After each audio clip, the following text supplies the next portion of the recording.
Hello ladies and gentlemen, welcome back. Force here with some more Friday Night Magic. Today I'll be playing the Exalted Darkness deck. And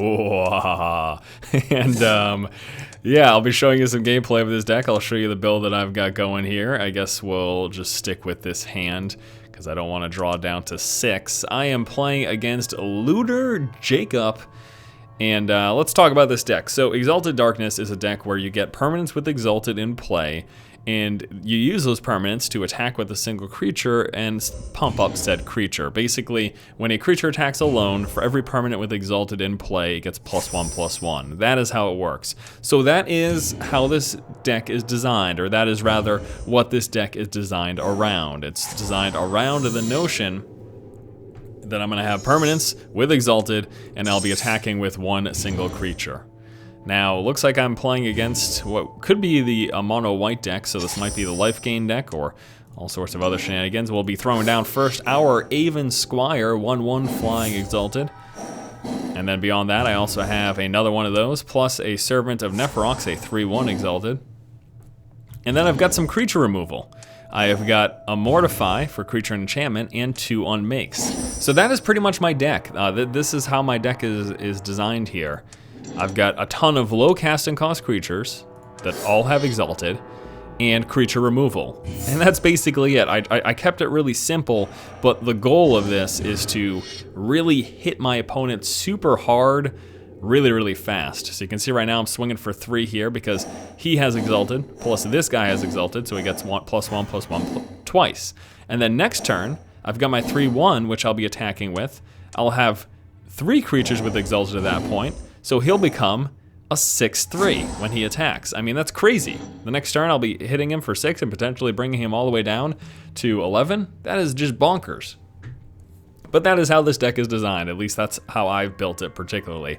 Now again, it's Duels of the Planeswalkers. There's only so much agency that you have in terms of how you can build a deck. But oh wow, so never mind. He has played a ton of ground creatures, so I'm not going to attack with this guy because he can just chump block one of them.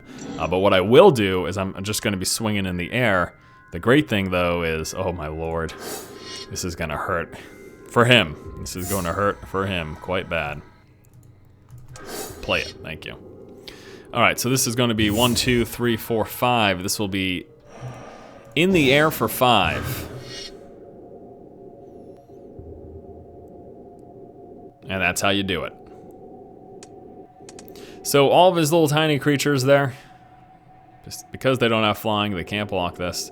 And even if he swings at me, I'll probably just take the damage. Now this deck certainly has its weaknesses, especially how I built it. Mass removal, a weakness. He's gonna what? Oblivion Ring. No, nothing. He just left the game. I think he realized he was in a bad way. Well, that was a mighty quick game number 1, but let's just put that aside and move on to game number 2. This one against a Leaf Hurricane. And Leaf Hurricane does get to play first. My opening hand is okay, but I don't know, it's not really the greatest. Let's try drawing a new one. There we go. I really want first turn plays. I've got a ton of 1 casting cost creatures in this deck, so if I can get away with it, a first turn play is ideal for me. And we will be beginning there with the Duty Bound. The Duty Bound dead. And then we follow that up next turn with an Aven Squire and hit for 2. And the great thing is he'll be a 2/4, so even if he plays something this turn, I doubt it will do enough damage to fully block this guy here. And then beyond those guys, I've got 1 Unmake and a Vindicate. Come to think of it, I've probably made this deck too simple because it's too weak in certain aspects. I might have wanted to go with some higher tech things, higher tech creatures, but it is what it is. This is how I built it, so this is what we got. All right, I'm playing against the white-blue deck, the Aura Servant deck, the core Spirit Dancer and things like that. And again, this will be swinging for 2. He will not block it. It wouldn't make sense because he would just lose his Spirit Dancer. So he'll be taking the 2. And then next turn, so long as he doesn't have any protection for his Spirit Dancer, I'm going to get rid of it. So he might have like a Totem Armor or something, but I don't know, we'll see. What does he play? Plays another core Spirit Dancer. Okay, beautiful. So I can pop off... interesting. Since there's no enchantments, I might actually do nothing right now to his Spirit Dancers. I might just let them sit there. You know what I could do? I could get rid of one of his islands. I think I'm gonna do that actually. I think we're gonna pop off his island here. So he's just sitting on plains now. And then I'll swing in the air for what will be 3 damage. So I'm just gonna wait until he enchants, and I might have just really, really hurt him by popping his island there. At least that's sort of what I'm banking on. Either way, I set him back a turn in terms of his mana, and yeah, looks like that was significant for me. That really sort of messed up his day.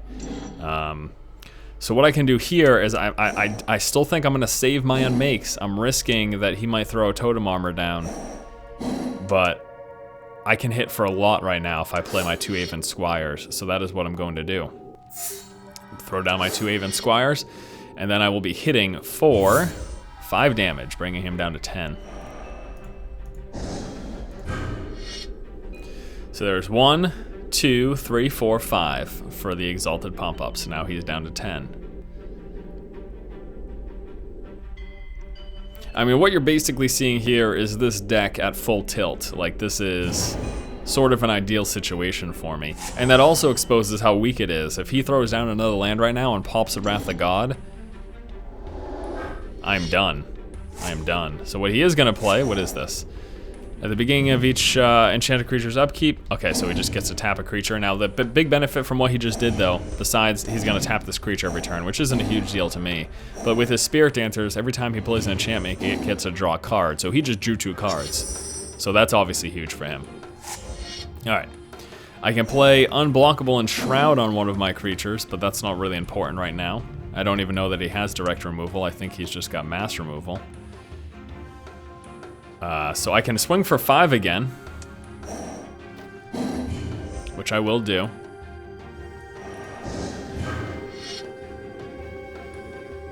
And I don't need to play a removal now, but I think I want to. So I'm going to, under the premise that I might win next turn, I'm just gonna play an Unmake now to get rid of one of his Spirit Dancers. This cuts back on targets for his pump-up enchantments, his beneficial enchantments, and this also cuts back on drawing for him whenever he does play an enchantment. And he is playing an enchantment. He's giving his creature +2/+2 flying, so he can block my flying creature. But what I can do now is I can play this and equip. Oh, I can't equip it at the same turn. I need to draw mana to equip it the same turn. Please draw mana here. This will be the victory if I draw mana. That is not a mana. But it is another creature with Exalted, which makes him do enough damage to kill his guy if he chooses to block. I could also just unmake it, which would just give him a 2/2 flyer. That might be my best move right here. Unmake. Now the enchantment makes it so that when this creature dies, he gets a 2/2 flyer. Oh, well, he realized that he... There you go. Another leave. Well, unfortunately, I can't stop people from leaving the game, so if that's what they decide to do, then so be it. Wow, this is lots of nice cards, but only 1 swamp means I really can't take it. I have to draw a new one here. There we go. This is a good one, too. We'll keep it. So I've got a turn 1, and if I draw planes, I'll have a turn 2 as well. And either that or that. And then I've got some removal. Ooh, drew another swamp. This could be painful. I'm not going to be able to play either one of these for a while until I get a plains now. But I'm going to be able to start swinging nice and fast here with my Duty Bound Dead. And I still have the removal that I'll be able to play. The Doomblade and the Unmake. I'll be able to throw those down, at least. But I can't take advantage of my Exalted creatures unless I draw plains. And am I playing against the same deck again? Oh man, that'd be awful. Oh man, I am playing. I'm playing against this deck again. Oh well. Maybe, oh yes, maybe this victory will be just as sweet. So he just played this 1/1 Invisible Stalker. It's got hexproof, so I can't target it. I've got no mass removal, so basically I can't deal with that creature.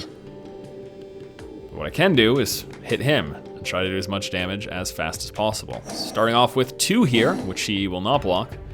I'm almost guaranteed.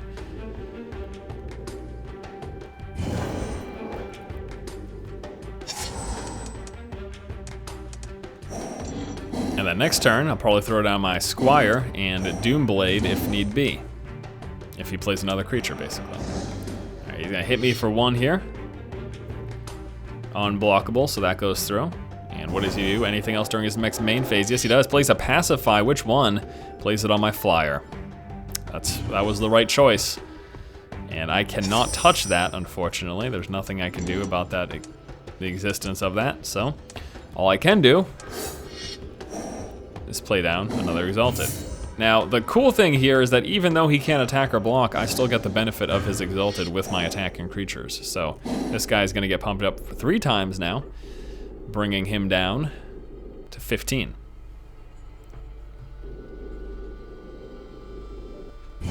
And then next turn, I can throw down the Squire for even more damage. And I can swing with this guy for that extra 1. Flyer would have been ideal. Being able to swing with the flyer would have been my preferred scenario. And nothing during second main phase. That's actually quite significant here. That puts me in a pretty good spot. Okay, so we drop a Squire, and now the attack is for 5 with triggered Exalted, dropping him down to 10. So unfortunately, well, I mean, it's good for me, but I think you guys can see the weakness here. I mean, if I play against someone who pops a 4-turn Wrath of God or whatever, Day of Judgment, or this particular deck that I'm against, he's got a 5-turn or 5 mana mass removal that he can play. +3/+3 Vigilance and Totem Armor. That's scary. Totem Armor means if he were to die, he doesn't, and Vigilance means he doesn't tap when he attacks. So this allows him now to continuously hit me. It sucks that I can't target him. Luckily though, I swing for enough to be fatal damage if he tries to block it, and then next turn I can swing in the air. So let's do that. We'll go with him. And this is this is gonna be 6. It'll be a 6/6 once all the Exalted goes through. So if he chooses to block it, it is fatal damage, but with the Totem Armor, just the Totem Armor drops and he keeps his Stalker. If he doesn't, all right, so he doesn't block it. I think he's got his mass removal right here, which kills everything without an enchantment on it. No, just plays another armor, making him even bigger, and now able to block flyers. And with 2 Totem Armors, I think he wins this game. 7 this turn, 7 next turn, or it won't be 7 next turn, it'll be like 4 if he blocks. So I swing. I can swing for 1, 2, 3, 4, 5, 6, which will not kill his creature. He won the game.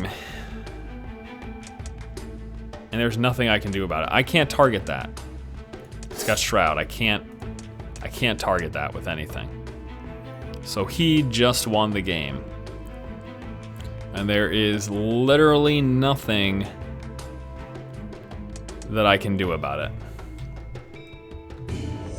So 1, 2, 3, 4, 5, 6. Yeah, it's only a 6/6, which he kills. So that is GG. All right, rock on. GG, on to the next one. Our next game here is against Easy 899. And I get to play first. Ooh. I'm gonna take a chance and try to draw a new one. Having Demonic Tutor is nice, but there's lots of lands here. Alright, I guess this is okay. Not the greatest though, as we only have one Exalted here on our hands. We're starting off with the Duty-Bound Dead.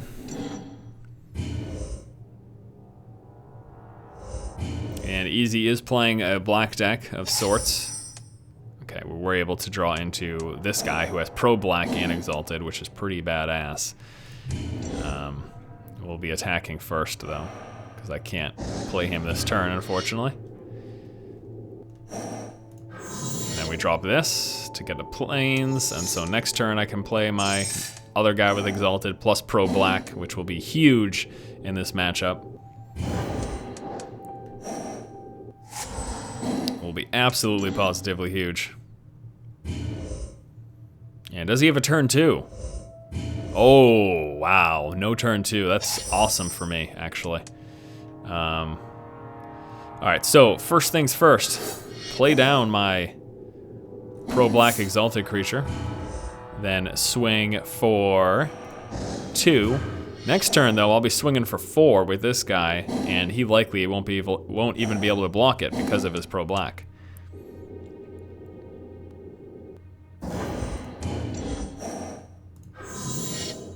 Alright, we'll get another planes here. Alright, so this is pretty awesome. Pretty good. Next turn, 4 will be going through, and I don't think he can do anything about it, actually. Now, let's see if he even has a turn 3 play. Target player sacks a creature.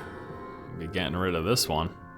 I wonder if I was gonna say, I wonder if I choose that, if anything would even happen, because he's pro-black. I'm guessing they would just say, you can't choose that or something.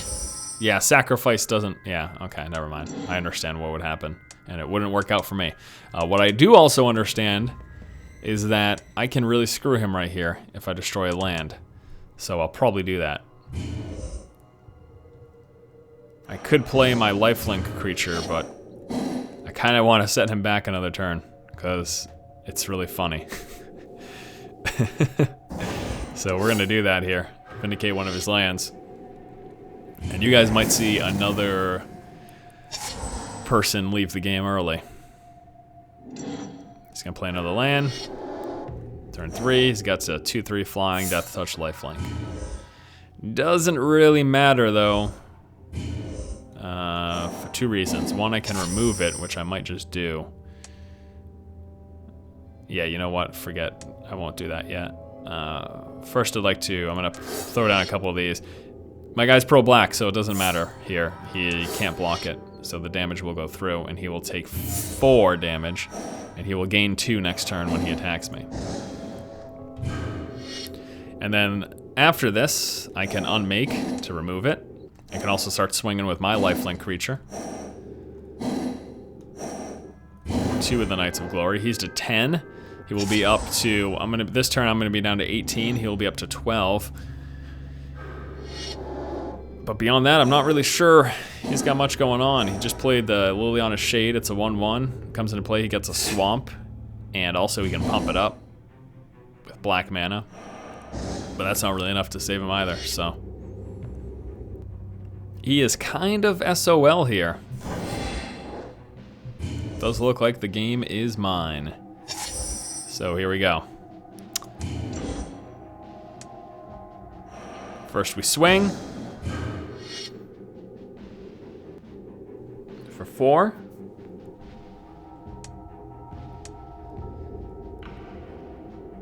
Then we unmake this guy. And even if he attacks with this, I can block with him, who has protection from black, and I'm all set.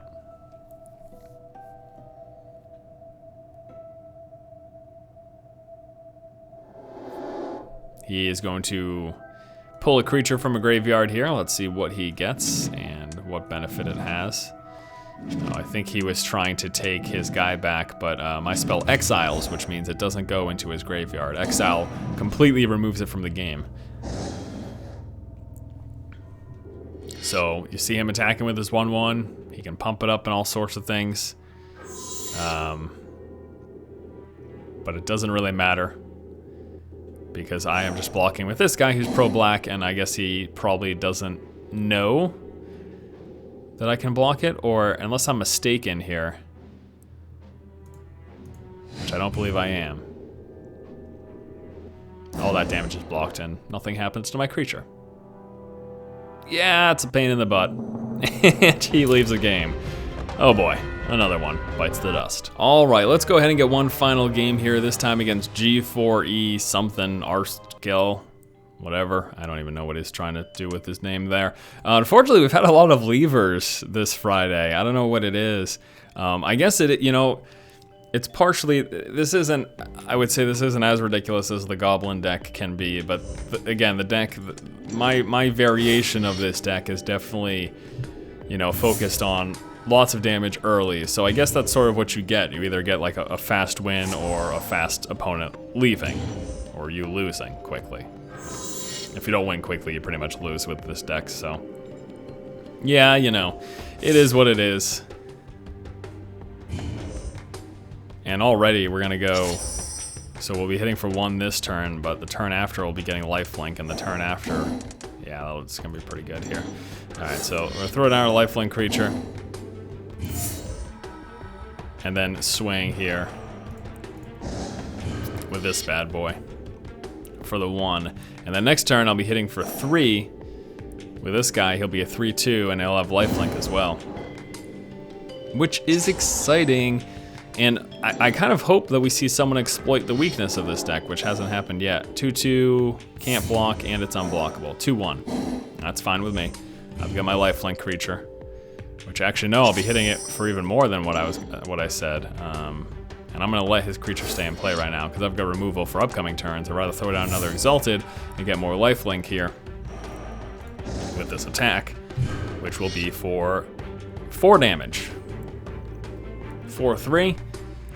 He's down to 15, and I'm up to 24. So the way these games have been playing out, they haven't been these crazy in-depth super tech just because of this deck, and I guess for that I apologize. I keep wanting to rotate through these decks and show you the different variations and stuff. So next Friday night, I'll be sure to play something a little more techy, and as a result, something that will, I guess, provide some games that are a little more interesting. Now, I wonder why he must have some sort of removal or something. I'm attacking with this guy. It's 1 less damage, but it's also lifelink. And what does he have here? He's gonna, okay, so he is going to remove,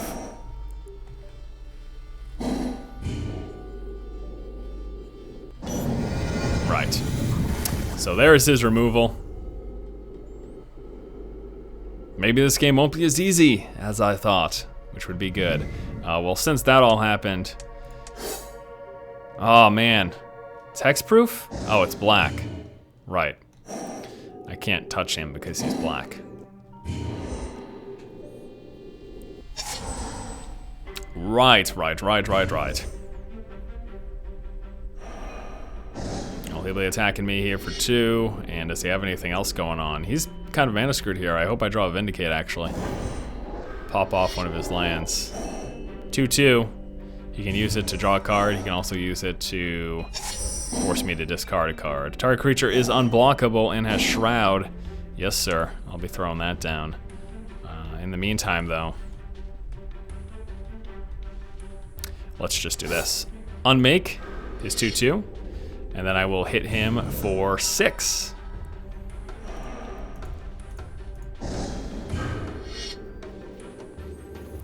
Bringing him down to 9.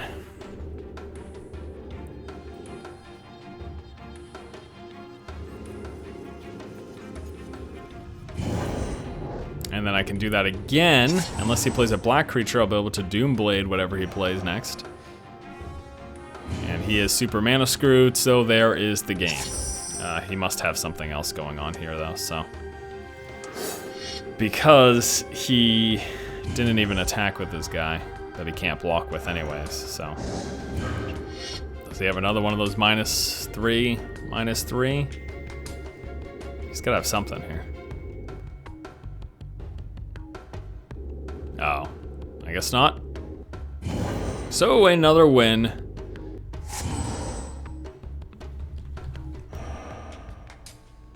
Isn't in the bucket. Another win is in the bucket. What does that even mean? What's he playing here? Target creature's unblockable, thanks. He's just doing whatever. Alright. Swing for the victory, that is that, and that will do it for this week's Friday Night Magic. Let me quickly show you the deck here as soon as this match concludes. Ta-da! I guess the deck worked. Alright, so I will be the first to say that I don't think this is an ideal build for the deck. Because it's super simplistic the way I built it, and I've left out a lot of, I guess, interesting stuff. So what you're going to see here is a lot of low cast. I didn't get to play this, which would have been awesome. X mana when it casts comes in with X counters, and then you put it on a creature, it gets +1/+1 for each counter. Pretty awesome. So a bunch of low casting costs creatures with Exalted. So starting here with the Squires, and then we've got the Duty Bound Dead. We have got the Aven Squires here. We have got the Child of the Night for life gain with a lifelink, 1 Demonic Tutor to search through for a card, whatever I want. Doomblade for creature removal, Knights of the Glory, pro black, and then Knights of Infamy for pro white. Also, they've got Exalted. Got Pacifisms, and then just Spirit Mantle here, 1/1, protection from creatures. That's a good way to force one of my creatures through. +1/+1 is nice. And then some more creature removal here, creature control there, another Exalted creature, creature removal, permanent removal, and then some enchantments for my creature. But look at that, my highest casting cost in this deck right now, the way I build it, is 3.